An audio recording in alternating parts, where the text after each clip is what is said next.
ماشومان جینکۍ او هلکان کورنۍ فکري خیال منطقه عادت او پاملرنه د تعلیم ام روغتیايي د ځان نظافت هم اړین دی تغذیه هم چنان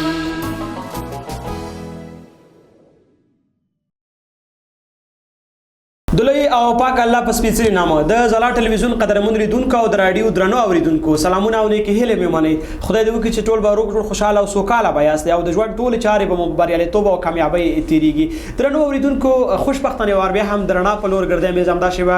پیل شو د خبرونه موږ همیشه د روغتیا پالانو سره د ټاکلي موضوع په تړاو جوړو د خبرونې کوربه ز ظاهر الله ظاهري نن په روانه خبرونه کې موږ د دوري واکسینو د دایمي مسؤلیت په اړه خبرې کوو چې دغه څه ډول ناروغي د واکسین څومره اړین دي خلک چې واکسین تر سره کوي د معافیت په وړاندې دې ټول موارد باندې غواړو خبرې وکړو خوشبختانه ډاکټر صاحب قاسم برهاني زموږ بل نه منلې دا دوی په روانه خبرونه کې د همدې موضوع په تړاو زموږ خوږو لیدونکو او اوریدونکو ته بیلابیل ګټور معلومات موضوعات او نوې څېړنې تر څو څومره اړین دي د دوري واکسین په دې تړاو به خبرې کوي ډاکټر صاحب برهاني ستړي مشه په خیر علي زموږ خبرونه ته ډېر مننه د زلا رادیو ادارې څخه او هغه ورونه چې زمونږ غږ اوري ټول ته تر خلاصه د رسول الله صلی الله علیه وسلم علیکم وبرکاته او ډېر من تاسو ته چې موږ ته وخت راکو خپل هیوادوالو ته د واکسین په هکله معلومات وړاندې کړو ډاکټر صاحب برهاني مننه کوم چې همیشه راځي زموږ بیلابیل خبرونه کې زموږ ملمانه است او زموږ لیدونکو او اوریدونکو ته ډېر ګټور معلومات وړاندې کوي بیا هم کور ودان ډاکټر صاحب محترم راځو د واکسین په پیل نو پیژنو بیا په دورو او په اهمیت او په ډولونو به وروسته خبرې د واکسین په تعریف کوو پیژنو یو ځلې واکسین دغه عبارت دی د هغې انټیجن څخه چې د دفاعي سیستم تقویه کوي د انسان دفاعي سیستم تقویه کوي د بهر څخه یعنې موږ تجربه کوو تر څو چې د انسان دفاعي سیستم تقویه کړي او د میکروبي مقابل کې مقاومت پیدا کړي ډاکټر صاحب دوري واکسین بیا څه ویل کیږي چې واکسین تعریف شو دوري واکسین بیا څه دي دوري واکسین هغه واکسین دی چې د عمر په ځانګړي مراحلو کې تطبیق کیږي د عام روغتیا ادارې کسانو خوا تطبیق کیږي او دا واکسین چې دی مختلفو ناروغیو مخه نیسي د انسان دفاعي سیستم تقویه کوي او د جسم د انسان د روغتیا چې د شتمني ده چې دغه انسان ته الله ورکړې ده د هغې د مختلفو امراضو مخه نیسي چې په دغه په اساس باندې کولی شي چې مختلف واکسین د ژوند په مختلفو مرحلو کې واکسین واخلي ډاکټر صاحب ډېر زیاته د دوري واکسینو اهمیت به زموږ لیدونکو او اوریدونکو سره شریک کړي چې دغه دوري واکسین تاسو ولې یاد هم کړله خو دغه کومې دوري دي په ډولونو وروسته غږیږي خو یوازې که دا راته ووایي چې دوري واکسینو اهمیت څه دی دوري واکسین اساسي موخه دا چې د بدن دفاعي سیستم تقویه کوي یوه بل دغه واکسین تر څو د وژونکو ناروغۍ لکه شیر تیتانوس پولیو تور ټوخلي او ګوزن او سینه بغل ناروغتیاګانې او داسې نور ناروغتیاګانې چې د بدن د معافیتي حجراتو په وړاندې روزل کېږي مرسته کوي او په نهایت کې ناروغیو مخه ونیول شي بالکل قدرمنو لیدونکو او د ټلویزیون لیدونکو او د رادیو اوریدونکو تاسو هم دا شیبه د زلا ټلویزیون څخه درنه په لور ګرځي مې ګوري او اوري چې موږ باندې په خبرونه کې د دوري واکسین په دایمي مسؤلیت خبرې کوو تاسو ټول نه ډیره مننه کوم چې موږ خبرونه ګوري او اوریدونکو کې ډاکټر صاحب دوري واکسین ډولونه کراته مشخص کوي کوم ډولونه دي ډاکټر صاحب د دوري واکسینو موږ په افغانستان تطبیق کوو اول موږ په ماشوم ته په پیدایش سره تبرکلوز یا ناری رنس په نوم باندې چې واکسین دی هغه تطبیق کوو دغه د ماشوم د صفر څخه شروع کوو دویم موږ تور زیړی هم تطبیق کوو چې دا تور زیړی په لومړۍ ورځ کې تور زیړی او ناری رنس واکسین تطبیق کوو او د پولیو واکسین هم تطبیق کوو چې د پولیو واکسین هم په دغه دوري واکسین کې شامل دي د شیری واکسین په 9 میاشت او په 13 میاشت باندې د شیری واکسین تطبیق کوو د ګوزن واکسین هم تطبیق کوو د سینه بغل واکسین هم تطبیق کوو دیوته په خپل مراحل په خپل وخت سره هر واکسین موږ تطبیق کوو تر څو چې د مختلفو مرزونو مخه ونیول شي ډاکټر صاحب قدرمن دایمي مسؤلیت څه ته ویل کیږي زموږ لیدونکو اوریدونکو ته وضاحت ورکړو د دې موضوع په تړاو باندې پوه شو چې د مسؤلیت زموږ لیدونکو اوریدونکو وپېژني. دایمي مسؤلیت هغه ته ویل کیږي چې د واکسین اخیستلو وروسته په ځانګړي ډول د جسم یعنی د مختلفو مرضونو په مقابل کې دغه بکتریا ده او وایروس دی دغه هغه په واسطه باندې دغه نه یعنی موجود محاله او لن محاله معافیت د جسم لاس راوړل شي یعنی جسم معافیت لاس راوړل شي ترڅو د مرضونو مقابل کې معافیت حاصل کړي مقاومت پیدا کړي هغه شیر دی هغه پولیو واکسین دی او هغه ګوزن واکسین دی دغه مقابل کې دایمي مسؤلیت من ترازی او آینده کې دغه واکسین به نشي کولای چې آینده کې دغه میکروب مثلا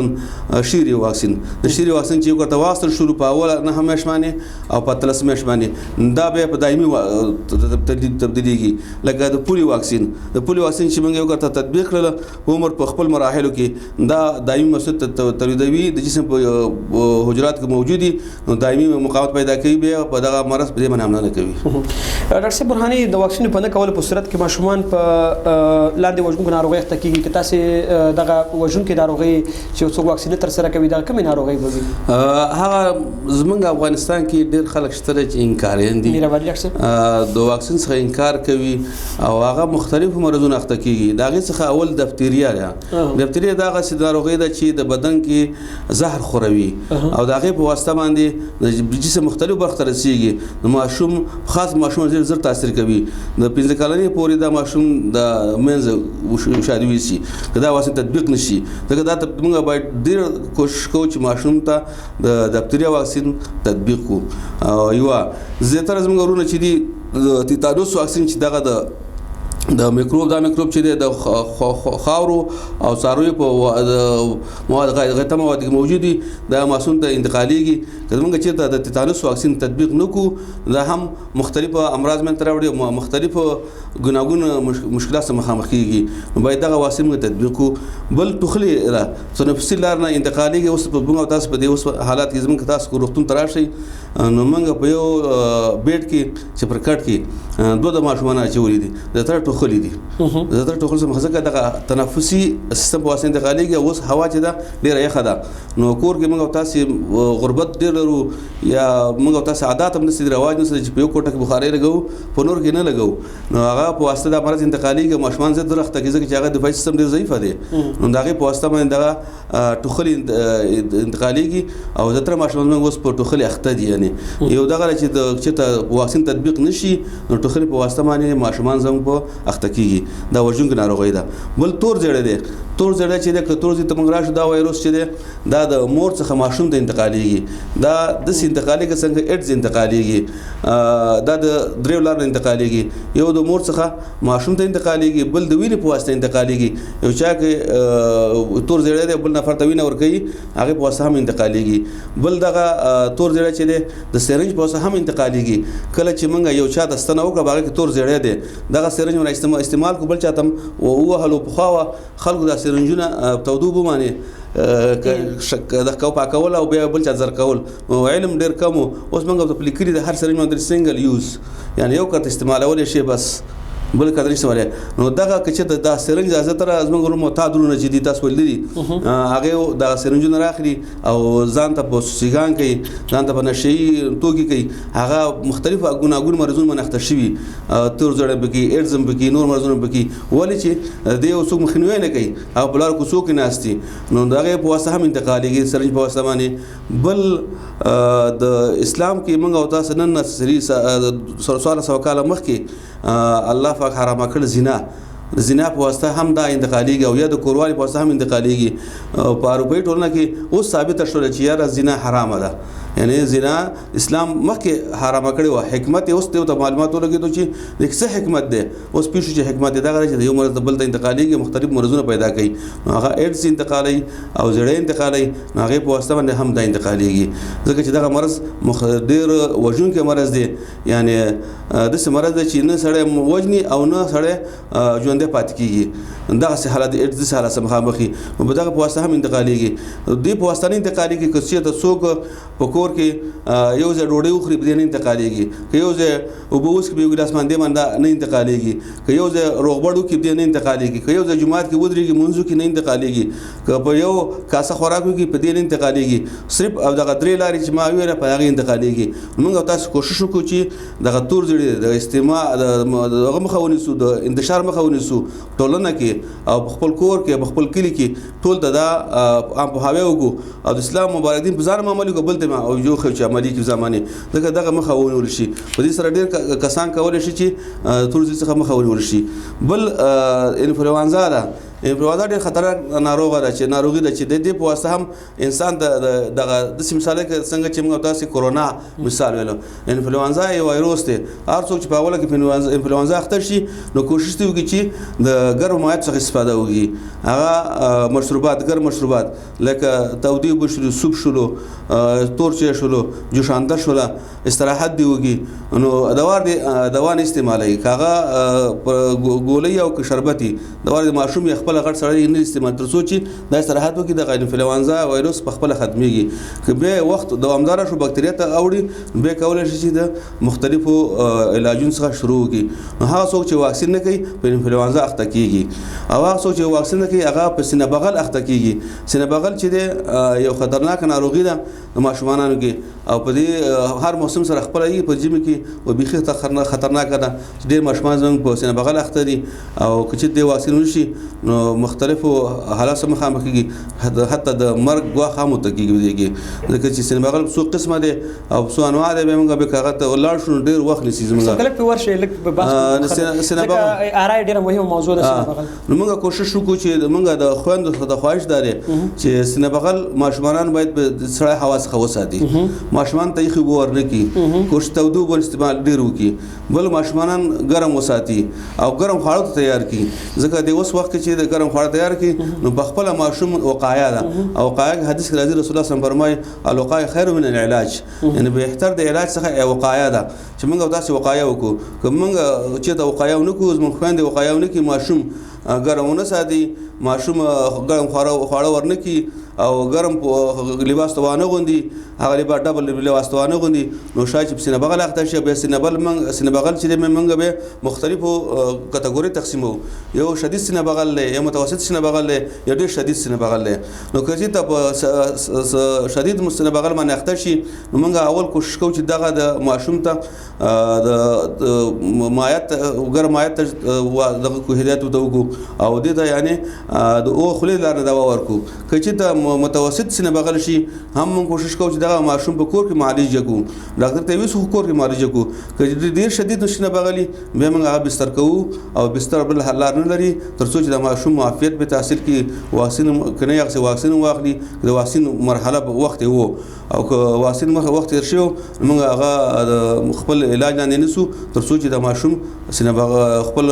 علاج پوره کړي، موده پوره شي او سینه بغل څخه وځي. نو موږ کوشش کوو چې موږ ته دا هدایت کوو چې اوس وخت کې په خپل بچو ډېر پام وکړي، په خپل ځان هم پام وکړي، ځکه هوا ډېره سړه ده او حالات دا شان دي چې غربت هم ده. نو کوشش دی وکړي چې خپل کور ته خپل ځان ډېر توجه وکړي، خپل چاپریال ته. ډاکټر صاحب ډیره زیاته مننه، خوشاله اوسئ، کور مو ودان. ډاکټر صاحب تاسو یادونه په خپل تیر باس کې هم وکړل د معافیت په اړه. زموږ لیدونکو او لیدونکو بیا هم زموږ سلامونه ومنئ. تاسو هم دا شیبه د زلا ټلویزیون او زلا رادیو څخه درنه پلور ګرځئ میز اوري 9.2 او زلا ټلویزیون وګوري بیلابل خبرونه او د روغتیا په تړاو دا درنه پلور ګرځئ میز چې تاسو لپاره یو مهم معلومات او څېړنې خودنې د روغتیا په تړاو تاسو ته کیږي. هیله ده چې زموږ خبرونه په یوټیوب او فیسبوک باندې او همدارنګه په رادیو ټلویزیون هم تعقیب کړئ. ډاکټر صاحب د معافیت به وپیژنو، پاس بدایي مقصود خبره وشوله، خو د واکسین نه تر سره کولو مقابل کې چې موږ واکسین نه تر سره کوو د کومو ناروغۍ سره مخ کیږو او معافیت څومره مهم دی؟ د معافیت ډیر مهم دی. یعنی که چیرته زمونږ ماشومان واکسین وانخلي نو دایمي معافیت نشي حاصلولی.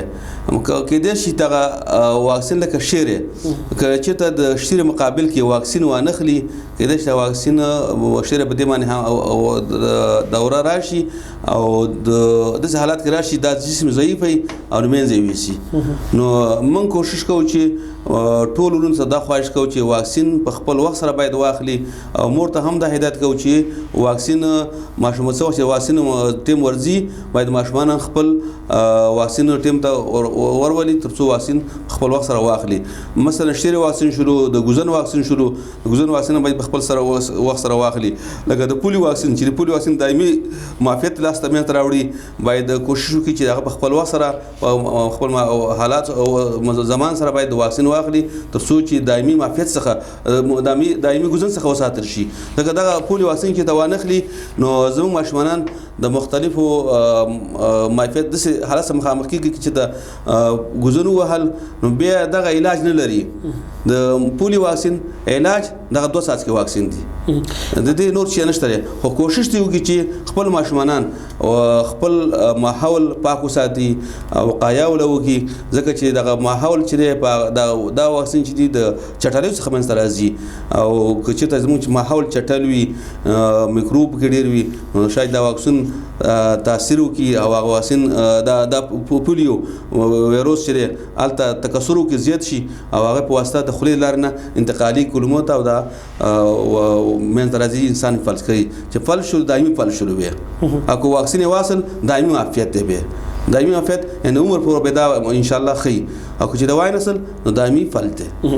ډاکټر صاحب قدرمن برهان ډیر مننه ډاکټر صاحب ولې ځینې خلک کله نه کله داسې البته د مشخص ډیر نه خو کله ځینې مخالفتونه موجود وي کاغه د پولیو واکسین وي کاغه هر ډول واکسین وي یوازې به موږ ګزړ نه یادو ډیر واکسین نور هم دي لکه تاسو څنګه چې بغل د لپاره په خاص ډول یادونه وکړه همدارنګه اي ار اي چې و ډاکټر صاحب مخالفتونه ولې د واکسین په تړاو باندې ځینې خلک د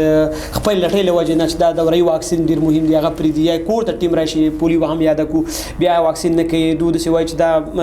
پلان کې نه راغلي دی پلان کې سره چې د اسلام علماو په دې توافق کړی دی او د اسلامي امارت تر لاندې دغه کمپاینونه روان دي ولې په لور پرتو یا ځینې سیمو کې خلک د واکسین مخالفت کوي زتر ورونه چې دی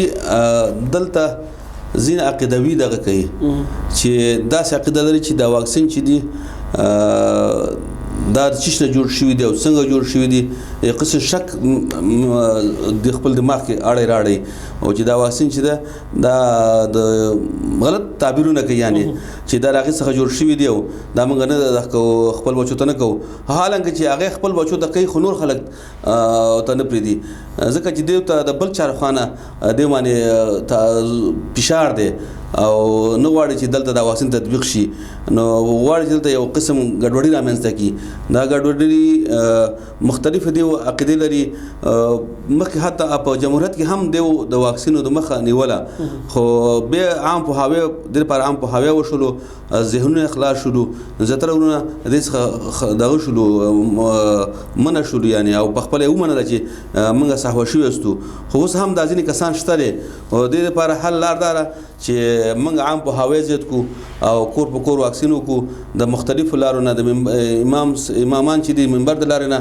عام په هاوی وکي او حتی په مکتبونو کې عام په هاوی وشي په کلینیکونو کې عام په هاوی وشي تر څو خلک د واکسین په اهمیت پوه شي ځکه تاسو ولدلی ما خو ډیر ژوندۍ مثالونه شته چې سم مریضان مالدلی چې دایمي معافیت دایمي ګزن اخته شوی دي او اوس نه ټولنه کې نه مور په غاړه اخلي نه ورور په غاړه اخلي نه خاوند په غاړه اخلي او په کور کې ناشته ک زنانه یو کناري نه هغه به ارڅه بیزارای کچې دغه سکی غو راځي اوس دغه څوک دی د دې سرپرست څوک دی چې دغه مسعود په غاړه واخلي کله د مخالفت کوي راس نور ژوندۍ مثالونه موږ ته وخیو چې د پواسمن ترغلي دي شيري واکسین موږ ته ژوندۍ مثالونه څونه ماشومان منځ ته دي او دا هغه طلب شوی دي موږ د شيري واکسین نشي ځکه کچې دا واکسین ونشي تاسو خواني تاریخ ته وګورئ چې د ټوخلي وجنه څونه خلک د منځ ته دي bale څونه خلک ټوخلي وجنه تل دي څونه خلک د تبرکوز د وجنه منځ ته دي د تبرکوز په واسطه باندې واکسین په خپل وخت نه شي نری رنس څونه خلک د منځ ته دي او څونه خلک د پولی په واسطه باندې د پولی واسطه نشي ګزن اخته شوی دي اوس موږ ژوندۍ ټولنه کې ژوندۍ مثالونه لرو فلج والدي یا په خایا لاس فلج شوی دی یا سترګه فلج شوی ده دا یوازې نه چې په خلاص وای سترګه مو لاس مو په خام وای مختلفو دغه باندې تاثیر کوي نو موږ د خواهش کوو چې د خلکو د مخنیوي لپاره عام په حوازیت شي او مختلف لارې واچول شي هغه لپاره باید څه وشي ډاکټر تاسو یادونه موږ زیاتوالي لپاره د عام په حوازیت زیاتوالي لپاره په لور پرتو کلی سیمو کې د عام په حوی په زیاتوالي لپاره باید څه وشي؟ د زیاتوالي هم په هوایي زیاتوالي لپاره کوشش وشي چې د منبر د لارې نه امامان صاحبان دا هم په هوایي وکړي تر څو خلک قانع کړي چې واکسین په اهمیت باندې خبرې وکړي، خلکو ذهن ته ورسوي، د کلي سپین ږیري ملکان قانع کړي شي تر څو چې هغه ته یو ټریننګونه ورکړي شي چې په کلي کې خلک قانع کړي او د واکسین په اهمیت باندې پوه کړي. د مکتب د لارې نه چې استادان دي هغه شاګردان پوه کړي چې د واکسین څونه اهمیت لري، په خپل وخت باید واکسین وشي. او همدغه شان د رسنۍ هم کولای رسنۍ د لارې نه هم کولای شي چې د رسنۍ د لارې نه د ذکر سره نن سبا رسنۍ د غوږ دي رادیو تلویزیون د لارې نه کولای شي چې د واکسین په اهمیت باندې پوه شي، د کلینیکونو د لارې نه کولای شي چې کولای شي چې د واکسین په اهمیت باندې خبرې وکړي. حتی په بازارونو کې د بازارونو مشتران چې دي ځینې وخت کې د میلې لګي څنګه دا غلار نه کولای شي چې مختلف طریقو نه کار واخلي د واکسین اهمیت خلک پوي کې او ذهن ته ورسي چې واکسین اهمیت لري زموږ په ټولنه کې او زموږ ژوند ژغوري د دایمي ابد لپاره، یعنی تر څو دا ژوندې د ژوند روغتیا چې د غټه سرمایه ده دا باید موږ وژغورو د هر لار نه چې موږ وژغورو تر څو کولی شو چې د الله عبادت په صحیح طریقه سره وکړو. که چېرته کله جسم مریض وي د الله عبادت په صحیح طریقه نشو کولی، او کله جسم روغ وي د الله عبادت په صحیح طریقه کولی شو هیوادوال د خدمت په صحیح طریقه سره وکړو. نو دغه د واکسین اهمیت دی او دغه د حل لارې دي چې باید موږ د خلک پوهه کړو تر څو چې وکولی شو مختلف طریقو نه چې د واکسین په اهمیت باندې پوه شي. ډاکټر صاحب ډېره مننه. درنو لیدونکو تاسې همدا شیبه د ځلا ټلویزیون او ځلا راډیو څخه درنه په لور ګرځئ مې ګورئ او اورېدنه د بحث موضوع مدوري واکسین او دایمي مسؤلیت په تړاو بېلابېل معلومات له قدرمن ډاکټر صاحب نورو. ډاکټر صاحب محترم برهاني، واکسین شوی او د غیر واکسین شوي ماشوم ترمنځ فرق شته؟ یو ماشوم واکسین شوی بل نه، طبعا چې فرق شته دی، خو دغه فرق به څه وي؟ هغه واکسین ماشومان چې واکسین شوي دي هغه په مثلا راواوي خپل په مثال کې هغه نفر چې واکسین شوی دی د تبرکلوز واکسین ته شوی دی هغه که هر څونه د بل نفر چې تبرکلوز هغه سره ومګرځي زر په تاثیر نه کوي، او کوي کې هغه سي مقاومت لري نو دفاعي سیستم هغه مقاومت پیدا کړی دی، هغه موږ مرز علامه نه ښکاره کوي. هغه نفر چې واکسین نه کړي هغه شاید چې د منځ زر ویسي یو او بل هغه من تاثیر وکي، اول پاګه تاثیر نه کوي، هغه چې واکسین کړی دي او چې واکسین نه کړی هغه من تاثیر کوي، هغه ته انتقاليږي چې انتقال شو مختلف مراحل لري. اول مرحله کې مثلا دا تبع احساسي د شپې خواله خواله کیږي، وینه جسم کمیږي او دا بورور اورګانونو تاثیر کوي. مثلا په تبرکلوز نارینه زمونږ چې مختلفو طریقو سره دي، د سینه بغل تبرکلوز بیل د اډوکو بیل د کولمو بیل د پختورګو بیل هر بیل تبرکلوز مونږ لرو په مختلف کچې ته د نارینه دی واکسین هونه غسي اوله کې سینه بغل معنی اختر شو یا سینه تبرکلوز اختر شو دغه په علاج ونشي مختلف ارګان د انتقاليږي پختورګي او اډوکي او کولمو ته انتقاليږي دا انتقال شو منځ انسان د منځ وړي دغه شان د کچېرته منګه دغه ونګو شیره خپل وخت سره اونکو ماشوم چې مثلا یو ماشوم چې شری واکسین کړی دی هغه دایمي مقاومت پیدا کړی دی، هر څو بل نفر کې شی دا اوسه وګرځي پروا نه کوي متاثر نه کوي چې هغه مقاومت لاس تر راوړی دی، مقاومت حاصل کړی دی، هغه جسم چې دغه سره مقاومت پیدا کړی. مقاومت څه مثال اوسو چې یو نفر دی معتاد دی، مثلا په نصار معتاد دی یا په سیګریټ معتاد دی، د هغې د خولې عضلات چې دي د نصار څخه عادي شوي مقاومت پیدا کړی چې هیڅ تاثیر نه کوي، هر څونه چې دا نصار کوي هیڅ تاثیر نه کوي، مګر بل نفر چې دی هغه نصار نه کوي که چې دا نصار هغه بل نفر وکړ شاید غورځوي او دواري او ذوب کوي، ولې چې د هغې جسم عضلات او د خولې عضلات چې دي د څه مقاومت نه پیدا کړی، تاثیر پکې سمدستي ذوب کوي. نو هغه نفر چې واکسین کړی دي او واکسین اخیستی دي هغه داسې دی کوم چې معتاد دی هغه واکسین اخیستی دی او هیڅ مشکل په نه پیدا کوي، دا عادي دی، جسم عادي دی، یعنی هغه چې واکسین نه کړي په هغه تاثیر کوي او د منځ وړي. د مور خپل مسؤلیت څومره مهم دی په دغه دوري واکسین کې ډاکټر صاحب محترم چې مور خپل کورنۍ څه مسؤلیت لري؟ ځینې وخت کورنۍ د غفلت د وجه دوري واکسین پاتې کیږي چې هغه ډیر مهم دی د بیلابیل ناروغیو لپاره، او دغه واکسین په وړیا ډول دی چیرته پیدا کیږي، چیرته خلک کولی شي په کلو کې هغه زموږ لیدونکي په همدا شیبه د کونړ په ډیرو لورو پرته ولسوالۍ کې زموږ غږ اوري، هغه به وایي چې ډاکټر صاحب دا پوښتنه هم وشي چې آیا دا واکسین وړیا دی په کومو ځایونو کلینیکونو کې سیار ټیمونه دي او د مور او پلار مسؤلیت څه دی په دغه برخه کې؟ د مور او پلار مسؤلیت دا دی چې د واکسین کارت محفوظ وساتي. اول خو کوشش وکړي چې ماشوم ته واکسین زمینه برابر کی او ماشوم د واکسین ځای ته انتقال کی دغه واکسین چې مونږ کوو په هر کلینیکي یا هر روغتیايي مرکز زمونږ دی زمونږ روغتیايي مرکز الحمدلله د کونړ په هر ولسوالۍ کې شته دی په هر ولسوالۍ کې زمونږ مختلفو درجو سره سب سنټر ته ویو مونږ او بي سي ته ویو سی سی ته ویو ولایتي روغتون ولسوالۍ روغتون ته ویو ولایتي روغتون دی دغه ټول مرحلو کې او حتی د کې زمونږ دغه واکسین مرکزونه شته دي زمونږ موبایل ټیمونه هم شته دي مونږ وخت معلومي نو مونږ هر یو کور دروازه ټکولې ده ماشوم راوباسي چې واکسین ته وکړو هغه ماشوم کارت ته ورکول قدم کې چې واکسین د شروع کوو کارت ته ورکوو نو مور او پلار څنګه دا خواهش ته چې د ماشوم د واکسین کارت باید محفوظ وساتي تر څو موږ وکړو چې بل واکسین وخت موږ ته معلومي چې موږ په ټیم سره راځو موږ خو کتاب کې موږ راځو چې دا واکسین موږ ټیم راځي چې دا واکسین ته به خپل وخت سره وکړي دا واکسین په وړیا ډول موږ کوو موږ ته کوم پیسې نه غواړو خو په نړۍ کې واکسین په وړیا ډول نه کیږي پیسې غواړي پیسې ته اخلي مقابل کې یا بیمه کیږي خلک په خارج کې بیمه کارتونه جوړ شوي دي ستانه پیسې په هغه مقابل ګرځول کیږي د صحت بخش کې تاسو څو واکسین اخلي څو درملنه کیږي تانه بیمه مقابل ستار بیمه په کال پیسې ګرځول کیږي تاسو دوا شیو کني شي تانه پیسې ګرځول کیږي د صحت دلته الحمدلله دا خبره نشته دلته بیمه مثلا نشته دلته دا واسه موږ پیسو اخلي وزارت ستامه اخلي امرته وزارت او راوړي د هیوادوال ته خپل وخت سره واکسین تطبیق کوي زموږ د مور خپل دا خواهش ته چې کارت په خپل سره وخت سره ماشوم په خپل وخت سره حاضر کی کوم زموږ ټیم چې ورزي په بارانه کې ورزي کې باغ بنور کې ورزي خو زموږ ټیم ځان رسي بارانه کې ځان رسي بنور کې ځان رسي په واره کې ځان رسي دیو د خپل ماشوم حاضر کی تر څو چې واکسین په خپل وخت سره او خپل زمان سره واخلي ډاکټر صاحب ډیره مننه ډاکټر صاحب قدرمن د دوري واکسینو ګټې کارته وایي ډاکټر صاحب محترم دوري واکسینو ګټې داري چې ماشومان او لویان لپاره معافیت لوړوي بله مهم شی معافیت دی ما مخکې په دې باندې خبرې وکړې چې د انسان د غټ شتمنۍ چې د روغتیا ده او پروتیا جسم معافیت دی خیال دی تاسو په کور کې یا په ځنګل کې کله چې موږ او تاسو څو غریبي هر څه په حمله کوي بالکل کمزوري چې کنه هر څه په حمله کوي ډاډه په ورزي جسم ضعیف دی کنه مثلا ورونه کې اورور ضعیف دی جسم ضعیف دی نه سره په حمله کوي ولی ضعیف دی نو دوست سوګه چې ورکوي زی ختم مقاومت لري دا قشان جسم هم کله چې جسم معافیت حاصل کړلو هیڅ مرض نشي کولای چې مقابل کې راشي هیڅ مرض نشي کولای چې مقابل کې راشي فکر چې د جسم مقاومت شته معافیت شته مقاومت لري دغه مرض تاثیر نه کوي نه بکتریا نه وایروس په دې تاثیر کوي او کله چې معافیت ضعیف او نه هر سړی وته به هر مرض پر راځي هر مرض سټریس تر راځي او ځاز ختمو من زړه ما کوشش دار چې موږ تاسو باید جسم معافیت لوړی دا واکسین بل د وژونکو ناروغیو څخه مخه نیسي ډیر ښه وژونکو ناروغي موږ مخکې ذکر کړل وژونکو ناروغي څه شي دي تیتانوس دی هغه نری رنځ دی دفتریا ده هغه تور ټوخله ده هغه تور زیړه دی انفلوانزا ده سینه بغل دی د ټول څخه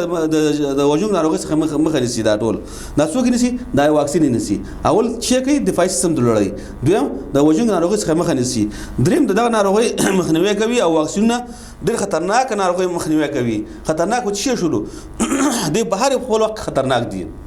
هر ناروغي خپل وخت خطرناک ده تاسو هم ذکر تور زړه دا تور زړه دونه خطرناک دي چې جګر د منځوړي مینه به ختمي دغه تور زړه کې چې تواسین ونشي مختلف ناروغان انتقاليږي د خاوند خسته خزم خاوند انتقاليږي کوروالي په واسطه انتقاليږي د ما مخکې ذکر کړ مثال شان ته دغه انتقاليږي کچې دغه واکسین ونشي نو دغه خور چې واکسین تور زړه نه غسې دا ورور دا کول شي چې دا واکسین د تور زړه راغی ټول کورانه بخته کیږي اول خزم بخته کیږي خزنه زود انتقاليږي لور ته انتقاليږي ولې دا خو د مور نه انتقالي بچو ته کنه د انتقال شته کور اخته کیږي نو دغه واکسین چې واصل په خپل خطرناک ناروغي هم دغه دي یا مثلا د تبرکلوز نریننس د نریننس ناروغي هغه ناروغي ده د تور ځل بالعکس ده دا د خوراک په واسطه به انتقاليږي ولته کور کې یو ځای په سینه بغل په کې د سینه بغل نریننزي د سینې نریننزي دا د ټوخي په واسطه انتقاليږي ولته د هوا په واسطه انتقاليږي ولته کله کولمو نریننزي هغه به د مواد غایطه په واسطه انتقاليږي نو موږ کوشش وکړو دا ټول خطرناک په خپل وخت ټول خطرناک ناروغي دي د دې مخه باید موږ ونیسو بل د انسان ژوند ژغوري د انسان ژوند واقعا ژغوري که چې د واکسین په خپل وخت ونه شي د انسان ژوند ختمه زوړي او کو شي ژوند ژغوري یعنی باریکي مسالې ډېرې باریکي مسالې دي موږ کوشش وکړو چې د واکسین په خپل ټیم سره خپل وخت سره او خپل زبان سره وکړو د واکسین په واسطه هر کال په نړۍ کې میلیونونه کسان ژوند ژغورل کیږي که چې د واکسین ونه شي نو میلیونونه کسان منګه منځ زیتا تمامه خپل تاریخ کې تاسو ګورئ ټول کسان څونه خلک منځ وړي دي ډېر خلک منځ وړي دي دا سنرین ډېر خلک منځ وړي دي دا سین انفلونزا ډېر خلک منځ د ژوندې مثال وایو چې پزمنګ او سات په عمر کې کورونا څونه خلک د منځ وړي ډېر زیات زمونږ کلی کور ډېر خلک زیات زمنګ او سات مخاور خلک مخاور کورونا هغه د منځ وړلې په لند وخت کې موږ یو بل سره سلام نه کولو یو بل سره لاس نه ور کولو ویل چې لکه د کورونا راځي جمعه ته نه راتلو و د کورونا راوي جمعه ته پرې وسو ودونه پرې وستله مړه ژوند هم پرې وستلو یعنی خلکو چې موږ حیران شو چې د تلاس ورکو کرکه هم احساس ولا چې مړه وشلو نو هغه مړه نه خولو و دا کورونا مړلې وای زه ژوندې مثال یادوم نو باندې یادوم یو نفر وفات شو کورونا باندې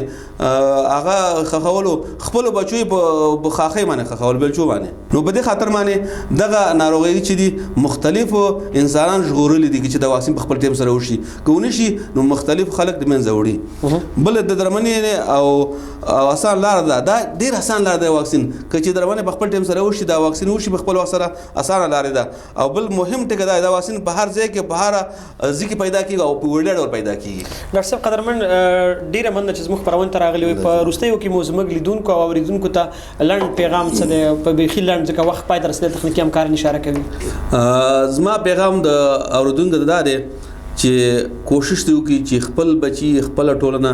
د غواړي چې د مختلفو وژونکو ناروغیو څخه وساتي نو واکسین د خپل وخت او زبان سره وکړي چې موږ نفر ورزي نو واکسین ته څخه همکاري سره وکړي خرابې سره وکړي خپل بچو ته واکسین وکړي او واکسین کارتون یې وساتي چې خپل بچي خپل کورنۍ د مختلفو وژونکو ناروغیو څخه وساتي ډاکټر صاحب ډیره مننه کوم بل نه مونږ لیوه د زلا ټلویزیون قدرمن لیدونکو او د رادیو درانو اوریدونکو دا واز موږ د دې ونې درنا په لور ګرځي مې چې ما ظاهر الله زهیر د تړون دکړه تر بیا یو بل خبرونه چې بیا هم یو ټاکلي موضوع سره اعظم تر هغه د اجازه اخلم په پاک او مهربان خدای مسپارم